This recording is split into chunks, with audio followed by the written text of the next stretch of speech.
ضجت مواقع التواصل مؤخرا بصورة حديثة لأبي محمد الجولاني، بدلة حديثة بدل اللباس العسكري أو الجهادي.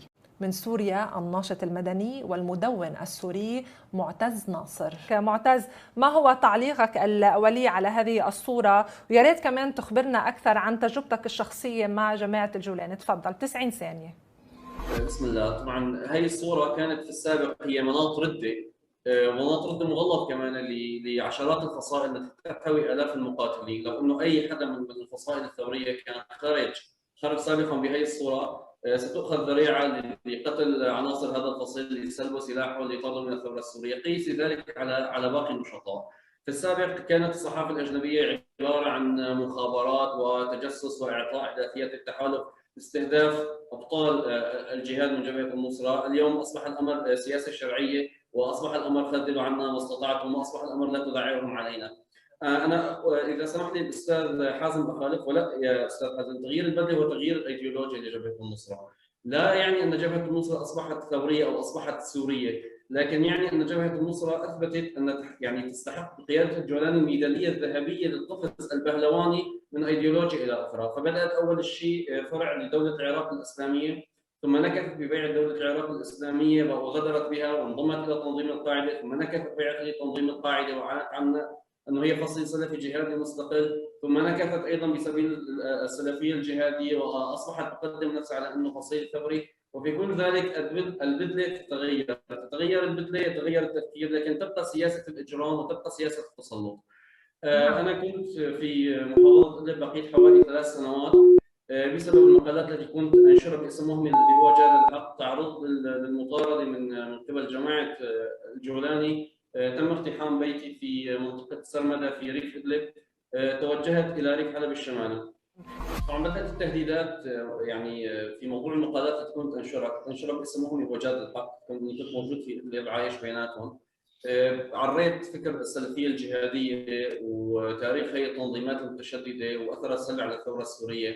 كنت دائما اركز على موضوع الفكر الاعتدالي ودور الجيش الحر يعني في موضوع الثوره السوريه.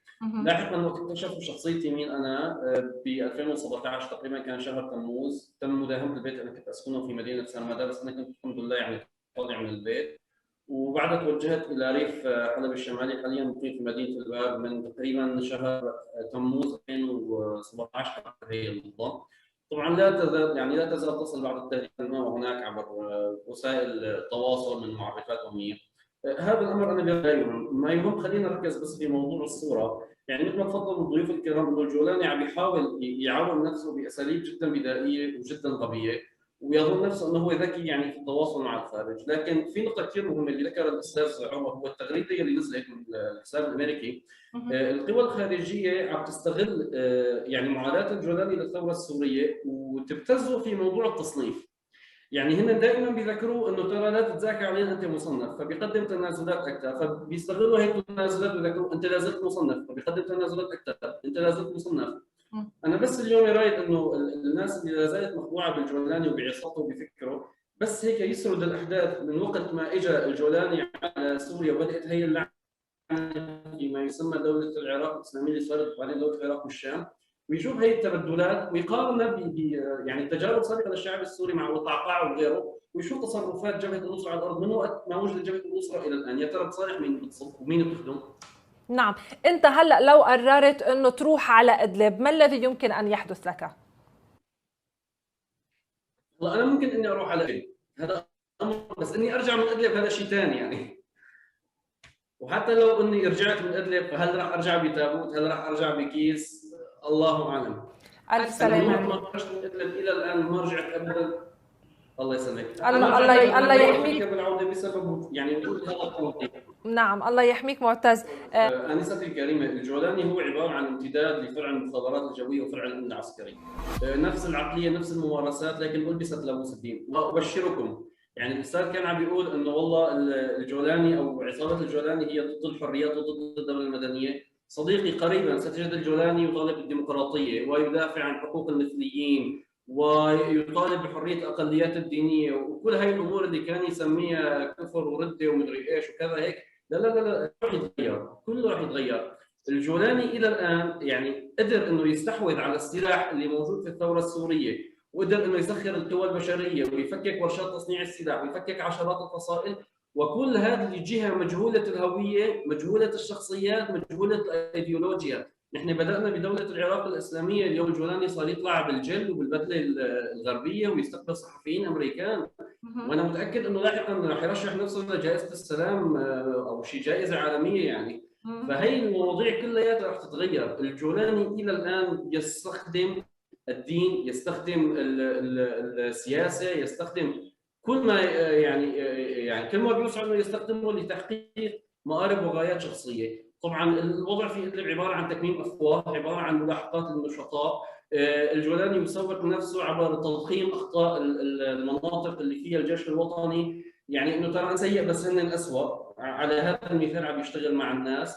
ومع ذلك الجرائم اللي عم تحصل من قبل عصابه، ان كان جرائم السلب، ان كان جرائم التعذيب، ان كان جرائم الخطف، ان كان جرائم القتل والاغتيال، شيء مرعب جدا. كل ذلك يعني هذا بنحطه بكون، وسبحان الله مثل ما تفضل الاستاذ، الجولاني بيروح بيبيع فول بفتر بين الناس وما بتشوفوا طائرات التحالف، بينما طائرات التحالف تستهدف كل معادي للجولاني. التي اهم ما يجعل بعض المؤسسات تطالب برفع التصنيف على الجولاني واشدد على اهميه هذه النقطه هو التعامل الاستخباراتي الوثيق بين ما يسمى بهيئه تحرير الشام وبين الاستخبارات الغربيه. الجولاني قدم احداثيات ومعلومات لعشرات الشخصيات المتطرفه والمطلوبه دوليا من تنظيم حراس الدين ومن تنظيم القاعده ومن داعش، واكبر دليل الانزال الامريكي اللي حصل لقتل ابو بكر البغدادي في تعاون استخباراتي وامني مثل اي جهاز استخباراتي عربي مع المخابرات الامريكيه. الجولاني عم يقوم فيه عم يحاول يبني رصيد عند المؤسسات الغربيه بحيث تضغط لانه تشيله من قوائم الارهاب. اضافه الى ذلك من المخططات الخطيره الامنيه اللي الجولاني عم يقوم فيه وعم تخدم اجندات خارجيه مثل روسيا وايران والنظام السوري تحديدا، ومصادره السلاح في ادلب وصحبه ان كان من يد الناس او من عموم الفصائل والثوار.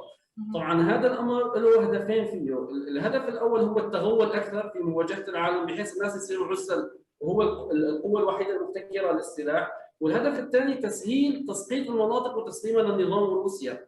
وهذا الشيء شفناه بحمله السنه الماضيه، الكتائب المحليه من الجيش الحر ومن بقايا فصائل الجيش الحر عرقلت الى حد ما ابتلاع النظام بهذه المناطق وكبتت النظام خسائر. فالجولاني يسعى اليوم لنزع السلاح من يد الشعب السوري من بقايا الفصائل تبعت الجيش الوطني وتسليم المنطقه الى روسيا والى النظام. طب كيف عم يقدر يقنع المقاتلين يلي معه؟ يعني هو بنى هيدا الفصيل على اساس العداء لامريكا، فكيف هلا عم يقدر يحافظ عليهم ضمن المجموعه وهو عم بغير بهالطريقه؟ سيدتي، مسارين يسلكهما الجولاني. المسار الاول انه كل المقاتلين العقائديين يلي موجودين عنده احرقهم، اما بمعارك فاشله مجرد مشاة اطلقهم ويلا يا شباب الله اكبر وعلى الجنه، والطيران الروسي وقوات الاسد ابادتهم تماما في معارك محكوم عليها عسكريا انه هي فاشله، غايته فقط انه يحرق هدول العقائديين لانه صاروا عبء عليه، صاروا يعرفوا تنقله من بدله الى اخرى ومن ايديولوجيا الى اخرى. الشغله الثانيه هو لا يزال يمتلك جوقه من المطبلين والمرقعين التي تستخدم الدين وتسير الدين في تبرير كل تصرف. مثالا استقبال الصحفي الامريكي بيقول لك خذل عنا ما استطعت، بيجيب له مباشره كذا. البدله الامريكيه بيقول لك النبي صلى الله عليه وسلم كان يلبس ازياء عصره. اي شيء ممكن يعمله الجولاني في عنده جوقه من المطبلين والمرقعين اللي بتستخدم الدين مشان تبرر له اياه، اضافه انه هو احرق كل العقائديين اللي موجودين عنده. ومن لم يرضى بمحارق الجولاني انفصل بتنظيم اكثر تشددا وراديكاليه وهو تنظيم حراس الدين الذي دخل في حاله حرب وصراع مع الجولاني. نعم، شو رايك معتز؟ بس لانه جنسيته امريكيه تم اختياره؟ هلا مو بس الجنسيه الامريكيه، يعني الجولاني يسعى على كافه الصعد لتعويم نفسه. سؤال كيف سيطر الجولاني انه استوقفني جدا. انا بقول لك الجولاني يسيطر مثل ما سيطر حافظ الاسد وبشار الاسد. اجهزه المخابرات، قمع، تكميم للافواه، واضافه هي نقطه جدا مهمه اللي هو الاحتكار تبع السلع الاساسيه. يعني السلع الاساسيه مثل السكر، مثل الفروج، مثل المحروقات كذا، هي كلياتها محتكرتها عصابه الجولاني. اليوم مثلا وردتني معلومه انه الجولاني بياخذ من مناطق الجيش الوطني بياخذ برميل المازوت اللي هو ضروري لحياه الناس خاصه في فصل الشتاء، بياخذه ب $90 وبيبيعه ب $120، وهو هذا يعني مازوت مكرر يعتبر نوع ثاني بياخذوه الفقراء بالعالم بيستعملوه. الغايه منه انه يجعل سعر المازوت المكرر الوطني مثل سعر الاوروبي، لانه هو له بالاوروبي هامش ربح اكثر. يعني احتكار عينك عينك مثل ما بيقولوا بالسوري. طبعا لا حل الا باقتلاع الجولاني بثوره شعبيه اخرى، بقاء الجولاني في ادلب يعني تحويل ادلب الى باغوث جديده، لانه سيعطي الذريعه الدوليه لكل دول العالم لاجتياح ادلب وتحويلها الى الباغوث، ان لم تكن ثوره شعبيه تحرق الجولاني وتحرق عصابه الجولاني، ادلب انا لا اتوقع لها مصير الا مصير الباغوث، واسال الله ان اكون على خطا يعني. وحضرتك لأنك موجود على الأرض معتز، شايف أنه الناس بعد عندها الطاقة، بعد عندها القدرة بأنه تقوم بثورة تانية كمان ضد الجولاني؟ ست جنان، الناس تكره الجولاني في ادلب كما تكره بشار الاسد وربما اكثر. تمام، لكن صراحه الجولاني في اراده دوليه خارجيه تثبته على الارض. في دعم خارجي من عده دول اقليميه ودوليه تريد للجولاني ان يستمر وان يبقى، لكن الجولاني ما له اي شعبيه، هي واحد. اثنين، مثل ما ذكرت لك انه هو عم يحتكر السلع الاساسيه للناس ويستغل قوتها. ثلاثه، محاوله جمع السلاح اللي ذكرت لك اياها بحيث ما تضل اي قوه تواجهه. واربعه، محاولات التعويم الفاشل لنفسه اللي هو عم يعملها. لكن الثوره على الجولاني انا برايي هي احتياج بقاء، يعني هي شلون الاكسجين هذا، لابد من ثوره على الجولاني ان اردنا ان ننجو بادلب وما في ادلب. شكرا لك معتز.